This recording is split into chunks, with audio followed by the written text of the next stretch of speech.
17 मे 2026 अथवा world hypertension day अथवा विश्व उच्च रक्तचाप दिवस।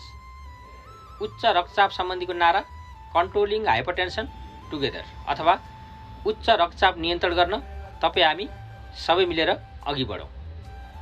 स्वास्थ्य सम्बन्धी सचेतना कार्यक्रम, नियमित ब्लड प्रेसरको जाँच, त्यस्तै स्वस्थकर खानपान र स्वस्थकर जीवनशैलीबाट ब्लड प्रेसरलाई कन्ट्रोल गरौँ। नमस्ते, म डाक्टर बुद्धि खनाल, होमियोप्याथिक फिजिसियन। आज म उच्च रक्तचापले कस्ता किसिमका लक्षणहरू दिन्छ, कुन अवस्थामा उच्च रक्तचापलाई खानपान र रहनसहनबाट नियन्त्रण गर्न सकिन्छ, होमियोप्याथीमा यसको उपचार कुन अवस्थामा गर्ने र कुन अवस्थामा हस्पिटलमा गएर सम्बन्धित डाक्टरको उपचार लिने आदि म जानकारी दिन गइरहेको छु। जब रक्तचापको सीमा सामान्य सीमाभन्दा माथि हुन्छ त्यो अवस्था नै उच्च रक्तचाप हो। सामान्य रक्तचापको सीमा भन्नाले 120/80 mm/Hg जनाउँछ। जब 130/85 हुन्छ त्यो चाहिँ स्टेज फर्स्टको हाइपरटेन्सन हो। यो अवस्थामा खास गरी बिरामीलाई खानपान, रहनसहन आदिबाट यसलाई कन्ट्रोल गर्न सकिन्छ। भनी स्टेज 2 भन्नाले जब 140/90 भन्दा पनि बढी देखिन्छ त्यो अवस्था स्टेज 2 को हाइपरटेन्सिभ अवस्था हो। यो अवस्थामा अन्य जटिलता पनि बढ्ने हुँदा सम्बन्धित रोगको डाक्टरलाई एकपटक भेट्नुपर्ने हुन सक्छ। हाइपरटेन्सनलाई दुईवटा क्याटेगोरीमा बाँडिन्छ। एउटा क्याटेगोरी भनेको चाहिँ हाइपरटेन्सन अर्जेन्सीको अवस्था हो भने अर्को चाहिँ हाइपरटेन्सन इमर्जेन्सीको अवस्था।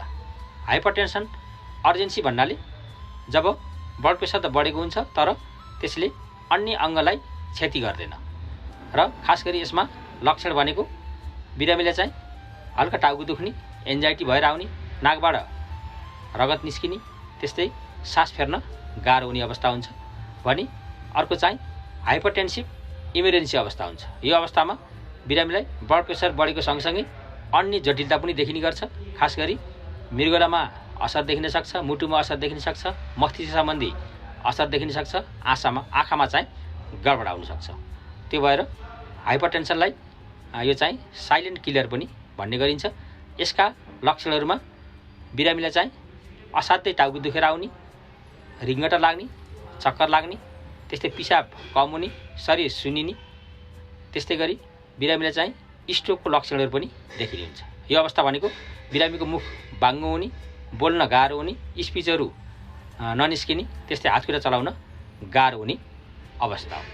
होमियोप्याथीमा खास गरी हामीहरू हाइपरटेन्सिभ अर्जेन्सीको बिरामीलाई उपचार गर्छौँ र यस्ता खाले बिरामीहरू सधैँको लागि निको पनि भएको छ।